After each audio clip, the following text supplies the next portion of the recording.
Every week at the Become Project, I film tutorials based on client questions about this week's routine. So today we are going to dive in, starting with the lunge series.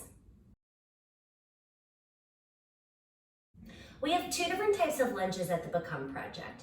The first one is called the Become lunge. It looks like this. Back leg is straight. The second lunge, which is what we're doing in this week's routine, is called the upright lunge. Now the upright lunge, the back foot is in just a little bit closer and the back knee has a bend. Become lunge, upright lunge. Become lunge, upright lunge. In both of these lunges, my back leg is not holding any of the weight. Well, I should say it's holding very minimal weight. If I asked you to pick up the back foot, you could. That's a really, really good test to take, which is why I often bounce just a couple of times once I get into the position to make sure that the majority of my weight is being loaded over the front leg or the working leg. We need to make note of an important difference. So in both the Become lunge and the upright lunge, I am showing you sort of this hinged forward upper body position. Notice how my forehead is over my knee, yes? Okay, in the Become lunge, back leg straight, if I took the crown of my head and lifted it up to the ceiling, I would immediately begin to sink into my lower back. See how deep this curve is? That does not apply in the upright lunge. So if my leg is in a little bit closer, immediately that alleviates the lower back. So in the upright lunge, while you do kind of keep that hinge forward, because it forces more work on the front leg, you have the ability to pull the chest back a little bit and still protect the lower part of the spine. Until your body gets really, really good at muscle memory with these two different positions, you're gonna have to allow yourself the permission to adjust the back foot as needed. So in this series, we come up to a standing position, right? And then you have to take this leg and reach it straight back behind you. Now, I've done it enough that I know that this is a good position for me. This is how far apart my feet should be. But if your body is not there, there's a chance that this foot maybe comes in a little too close or it goes a little too far back. So what you want to do is land the foot, and then as you lower down, give yourself the permission to bring the toe in or out according to what feels right for your body. You know what is correct when your front knee is not forced to cross over the ankle when lowering down to the floor. A pretty good rule of thumb in fitness is that anytime you go down, you still think about lifting your weight up.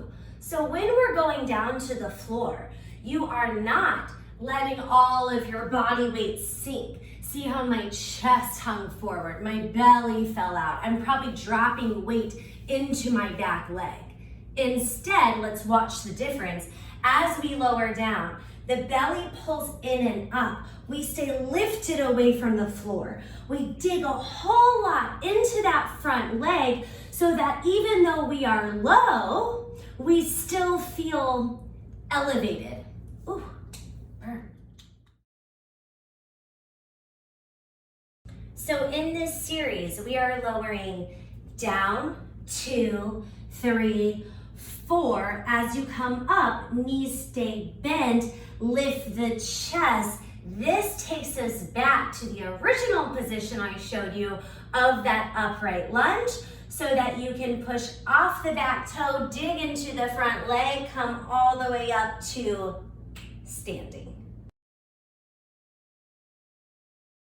So in an effort to be able to cater to as many different levels as possible, I'm going to show you these moves that you can use to amp it up a little bit more. But just note that if you are not ready for these, or if you're not able to do these, it does not mean that you're weak or that you're failing or anything else. These are some hard options. This is one of those moments where it is take exactly what you need.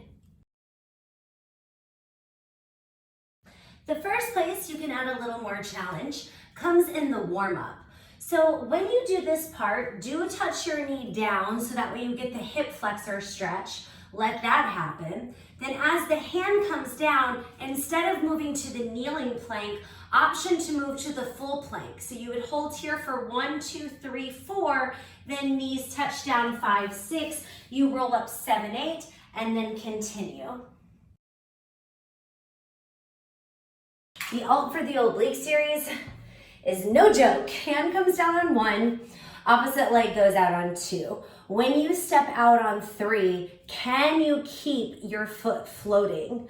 Arm lifts up on 4. On count 5, thread underneath your body. That gives you big, big oblique. And then go ahead and kneel down on 6, circle around, start it over.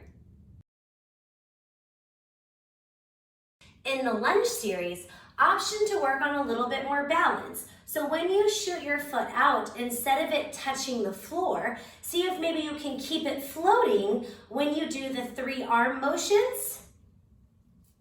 That'll make it harder. For the leg series, I'm not going to recommend doing this every single round, but if you wanted to toss it in like every other or a couple times, I think it could be really fun.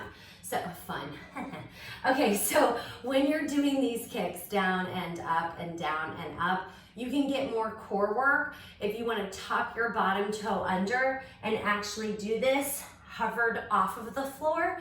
So it would go down 1, up 2, 3, up 4, 5, up 6, 7, turn open, kneel down, extend the leg, then bend it back in, reach, reach, reach, in, and then continue on.